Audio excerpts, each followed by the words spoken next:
नमस्कार, बहुत बहुत स्वागत आपका। मैं हूं आपके साथ मनुरा सक्सेना। श्री कृष्ण जन्मभूमि के पास एक अद्भुत स्थान है जिसे हम निधि वन के नाम से जानते हैं। हो सकता है आप में से कई लोग निधि वन गए हों और जो नहीं गए हैं उन्होंने निधि वन के बारे में सुना जरूर होगा। निधि वन को दुनिया की सबसे रहस्यमय जगहों में से एक माना जाता है। वो इसलिए क्योंकि निधि वन में दैवीय चमत्कार को एक दावा द्रौपदी युग से चला आ रहा है। दिन भर तमाम लोग निधि वन में आते हैं, लेकिन शाम ढलते ही निधि वन को बंद कर दिया जाता है। ये माना जाता है कि शाम ढलते ही निधि वन के हजारों पेड़ गोपियों का रूप धारण कर लेते हैं और उन गोपियों के साथ रासलीला रचाने भगवान श्री कृष्ण स्वयं आते हैं। निधि वन के अंदर एक रंग महल है। दावा किया जाता है कि हर सुबह जब रंग महल को खोला जाता है तो वहां श्री कृष्ण की मौजूदगी के है कि ये सब कोई और नहीं श्री कृष्ण करते हैं, जो आज भी इस निधि वन में आते हैं और कलयुग में भी अपने होने का एहसास कराते हैं। इस पूरी कहानी को परखने का सिर्फ और सिर्फ एक ही तरीका है कि आप रात यहाँ पर गुजारें, लेकिन वो अलाउड नहीं है, आपको इजाजत नहीं दी जाती। लेकिन ऐसा क्यों?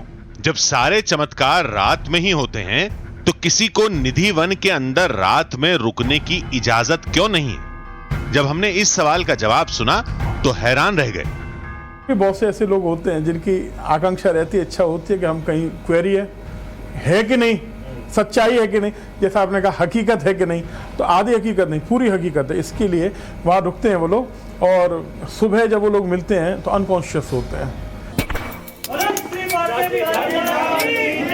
अब कुछ देर में यहां अंधेरा छा जाएगा। आखिरी आरती के बाद धाम को 7 तालों में बंद कर दिया जाएगा। फिर सभी लोगों के साथ हमें भी धाम से बाहर जाना होगा, लेकिन उससे पहले हमें कुछ ऐसा करना होगा जिससे लोगों की आस्था को चोट भी न पहुंचे और हमारी पड़ताल भी अपने अंजाम तक पहुंच जाए। लोगों को अमूमन शक ये होता है कि निधि वन में जो ताले लगाए जाते हैं उनकी चाबी किसी और के पास होती है और कोई और आदमी रात में अंदर जा सकता है। इस शक को दूर करने का सीधा तरीका ये है कि मैं एक ताला खुद लगाऊं। आज से पहले ऐसा कभी निधि वन में नहीं हुआ कि किसी और का ताला चाबी यहाँ पर इस्तेमाल किया जाए, लेकिन मैं कोशिश करूँगा कि एक दरवाजे पर मेरा ताला हो ताकि कोई भी अंदर मेरे बगैर ना जा सके।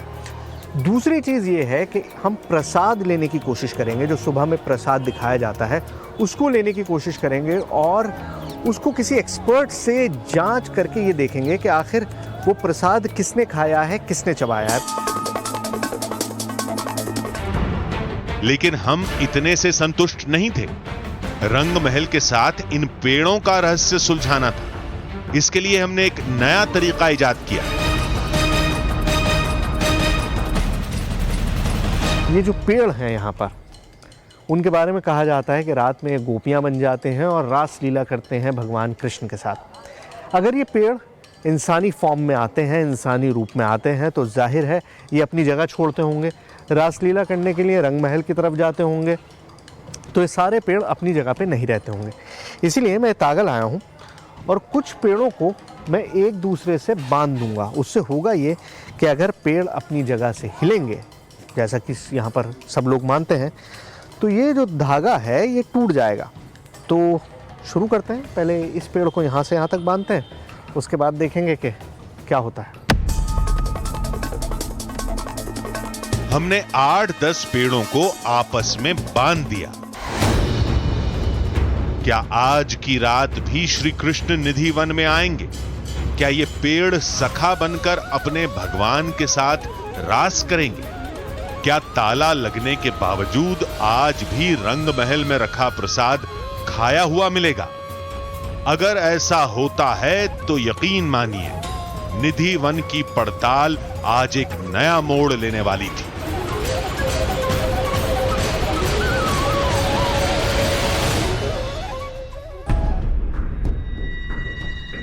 रात होते ही धाम में शयन आरती शुरू हो गई।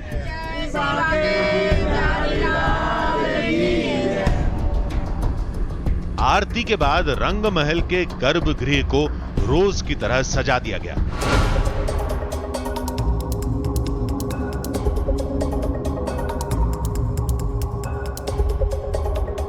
ये फूलों की से सजा दी गई है। ये ठाकुर जी का चांदी का बिस्तर है, इधर ठाकुर जी शयन करते हैं रात में। उधर आप देखोगे श्रृंगार का सामान सब सजा दिया गया है राधा रानी के लिए, जो कृष्ण भगवान राधा रानी का श्रृंगार करते हैं उसके लिए श्रृंगार सजा दिया गया है। उधर आप देख रहे हो लड्डू पान दातुन रखा हुआ है, जो दातुन चबा हुआ मिलता है, जैसे 2 रखते हैं हम राधा कृष्ण का 2 दातुन रखते हैं। उधर जो करुआ है उसमें जल रखा हुआ है, पान उधर रखा हुआ है और लड्डू उधर रखा हुआ है। कभी ना कभी ऐसा प्रतीत होता है, मतलब कि रोज ऐसा प्रतीत होता है, लड्डू खाया हुआ मिलता है, पान चबा हुआ मिलता है, दातुन उतरी हुई मिलती है। दावा यही था कि सुबह सारा सामान बिखरा मिलेगा, प्रसाद का भोग लगा होगा,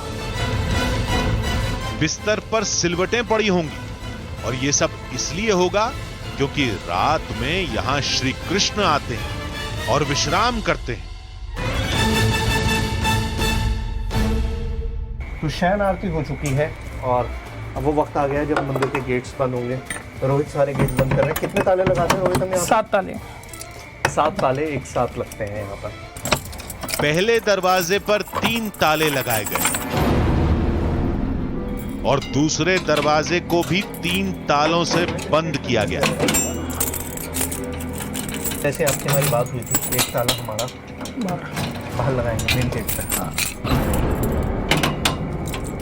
तो इतने ताले लगाने की जरूरत क्यों होती है? ये जो ताले हैं हमारे और आपके लिए हैं। वैसे ठाकुर जी को अगर प्रकट होना है, यहाँ पर 10 अंदर छवियाँ हैं, जिसमें हर छवि में ठाकुर जी रास कर रहे हैं। स्वामी हरदास जी कुंज में बैठ के देख रहे हैं और राधा कृष्ण रास कर रहे हैं। किसी भी छवि से प्रकट होकर ठाकुर जी कर सकते हैं। वादे के मुताबिक धाम के मुख्य द्वार पर हमारा ताला लगा दिया गया। निधिवन के मुख्य दरवाजे पर लगे ताले की चाबी केवल हमारे पास थी। तो सुबह के 4:30 बज रहे, मतलब वो वक्त जब मंगला आरती होती है निधिवन में। और आज सुबह बहुत खास है क्योंकि ऐसा पहली बार हुआ कि मंदिर के मेन गेट की चाबी पुजारी के अलावा किसी और के पास हो, और वो चाबी मेरे पास है इस वक्त। और जब तक मैं नहीं पहुंचूंगा वो मंदिर को खोल नहीं सकता। सुबह मंदिर पहुंचकर हम बाकी लोगों का इंतजार करने लगे ताकि सबके सामने दरवाजा खोला जा सके।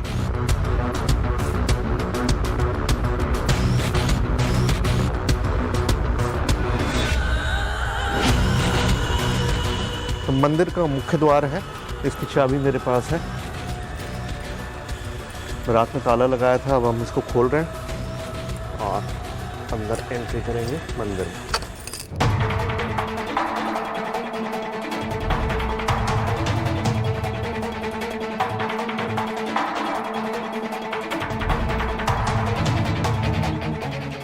रामा प्यारे कुंज विहारे श्री हरदास।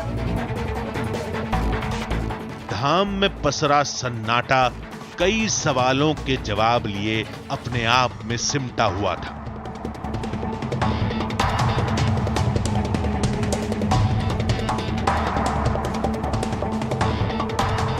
रंग महल मंगला आरती के समय खुलेगा, उसमें अभी वक्त था। फिर हम उन पेड़ों की तरफ बढ़े जिनमें हमने डोर बांध रखी थी।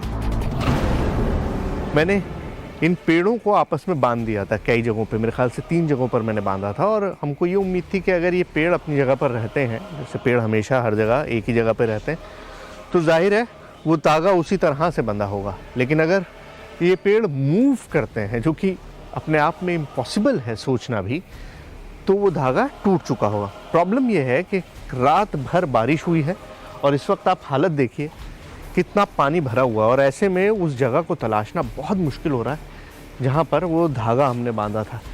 और ये बंदरों ने इतनी धमाचौकड़ी मचा रखी है पानी में कि आपको समझ नहीं आ रहा है कि आपको जाना किधर है। और हर कदम जो है वो बहुत स्लिपरी ज़मीन हो रही है, तो चलना बहुत मुश्किल है। लेकिन कोशिश कर रहा हूँ। मुझे याद है कि एक धागा जो है वो बहुत करीब यहीं कहीं पे बांधा होगा हमने। आइए, ओह आइए आइए आइए।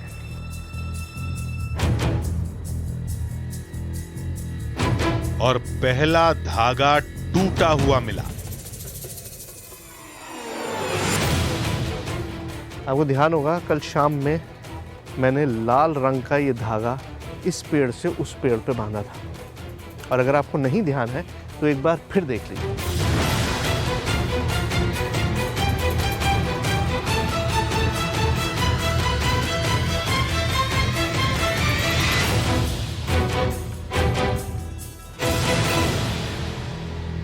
तो देखा आपने, यही धागा हमने बांधा था, और ये धागा यहाँ से इस पेड़ से मैंने बांधा था और ये इस पेड़ तक था।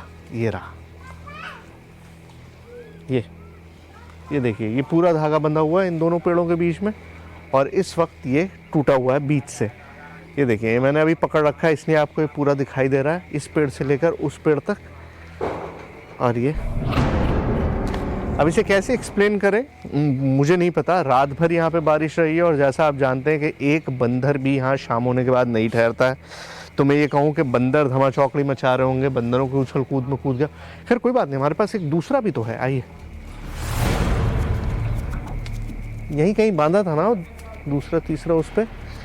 यस, हियर इट इज, ये रहा। ओ गॉड, ओ गॉड ये भी बिल्कुल उसी तरह से टूटा हुआ है बीच में से। यहाँ मौजूद है, मतलब जो शाख पे बंधा हुआ था वो मौजूद है, लेकिन बीच में से ये टूटे हुए हैं आपस में।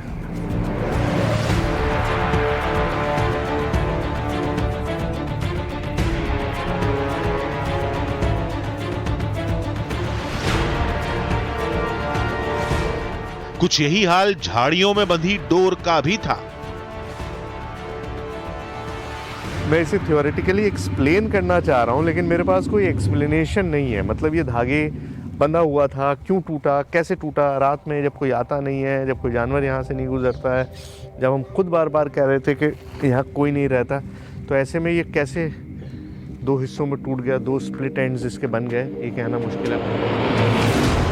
केवल टूटी हुई डोर से निधिवन का चमत्कार साबित नहीं होता। हो सकता है ये सब तेज हवाओं ने किया हो। असली तस्वीर तो रंग महल के खुलने के बाद ही सामने आएगी।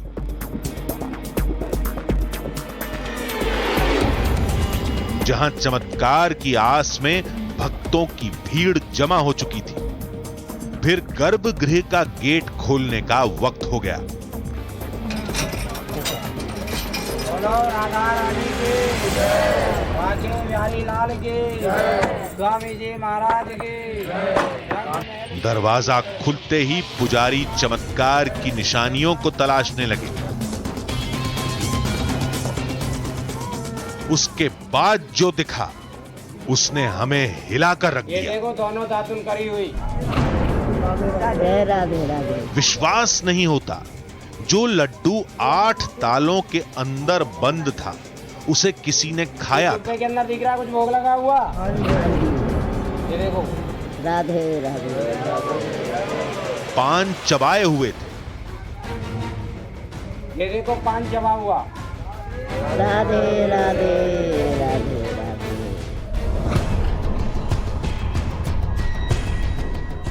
रात में हमने गर्भगृह के हर कोने को बहुत ही गौर से देखा था, लेकिन सुबह पूरी तस्वीर ही बदली हुई थी। सुहाग का सामान बिखरा पड़ा था।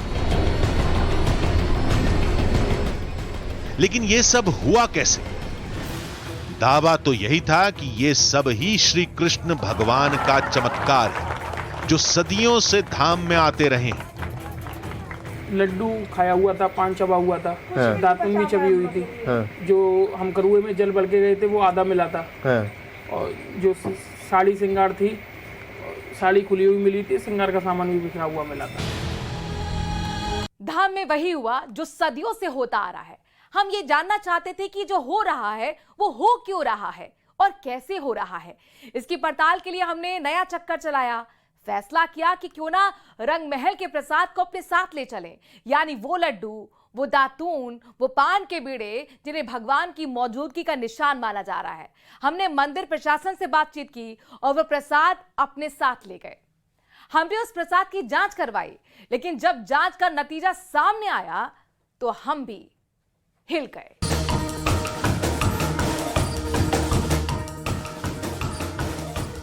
निधि वन में हमारे सामने भी वही हुआ जो सदियों से होता आ रहा है।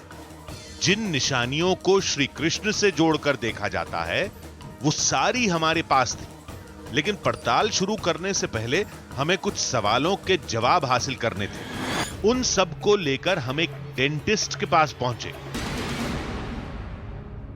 ये दातुन जब कल रखी गई थी तो ये बिल्कुल मतलब जो नॉर्मल दातुन होती है प्लेन थी, यूज नहीं थी, और अभी आप इसका स्वरूप देख रहे हैं कि पूरा यूज हुआ है जी। तो मैं आपसे जानना चाह रहा हूँ कि क्या इस पे कोई दांत के निशान है, या हम ये स्पेसिफिकली बता सकते हैं कि ये ह्यूमन ने इस्तेमाल किया है, किसी ने मुंह से चबाया है?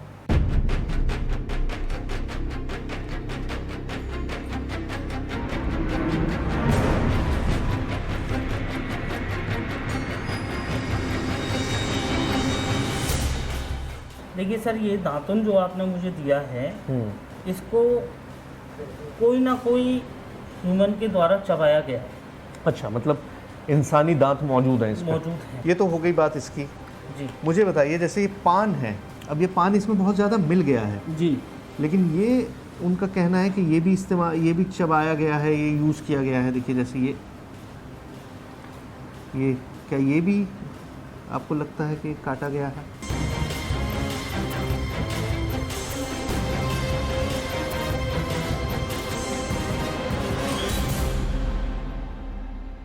जो इसकी इस समय मॉर्फोलॉजी है वो ये शो कर रही है कि इस पान को भी दांतों के द्वारा कट किया गया है। ओह, मतलब पान को भी दांत के द्वारा कट किया गया है। अच्छा, ठीक है ना। इसको ज़्यादा चबाया नहीं गया है, बस इसको कट किया गया है, दांतों से कुतरा गया है। अच्छा, चबाया नहीं गया है ज़्यादा। या आप बहुत श्योरली कह सकते हैं डॉक्टर साहब? देखो, एट प्रेजेंट जो पान की जो कंडीशन है उसको देखते हुए तो यही महसूस होता है। ठीक है, चबाया नहीं गया है लेकिन इसको कट किया गया है, और ह्यूमन दांतों से किया गया है। दांतों के द्वारा कट किया ऐसा गया तो है। नहीं है कि कोई छोटा जानवर जैसे चूहे वगैरह चले जाते हैं कमरे में? नहीं, देखो चूहा जो होता है, चूहे के दांत बहुत ही छोटे होते हैं। हाँ, ठीक है, हाँ। लेकिन जिस हिसाब से इसको कट किया गया है उस हिसाब से ये शो हो रहा है कि इसको ह्यूमन टीथ के द्वारा कट किया गया है। दो चीज़ों को आपने देखा, तो क्या इनको देख के हम ये कह सकते हैं कि हाँ कोई इंसान वहाँ पर मौजूद था उस वक्त जब इनको काटा? इन चीज़ों के हिसाब से, based on these two things. बिल्कुल 100%। 100%, 100% हम ये कह सकते हैं कि कोई ह्यूमन था। जबकि ऐसा होना संभव ही नहीं है। हमने गर्भगृह के चारों तरफ ध्यान से देखा था। मुख्य दरवाजे के अलावा कहीं से भी अंदर जाने का रास्ता नहीं था, और दरवाजों पर 6 ताले लगे हुए थे। यहां तक कि धाम के मुख्य दरवाजे पर हमारा ताला लगा था। फिर यह हुआ कैसे? पुजारी के मुताबिक प्रसाद का भोग लगाने वाले भगवान हैं, और विज्ञान के मुताबिक यह काम किसी इंसान का है। जबकि यह प्रसाद और सामान जहां रखा था वहां किसी इंसान का पहुंचना मुमकिन ही नहीं था। लेकिन आधुनिक युग की सोच इसे चमत्कार मानने से भी रोकती है। ऐसे में निधि वन को लेकर एक बड़ी वैज्ञानिक पड़ताल की जरूरत है, ताकि उसके नतीजे पर वैज्ञानिक शोध किया जा सके। तभी इसकी हकीकत लोगों के सामने आ पाएगी।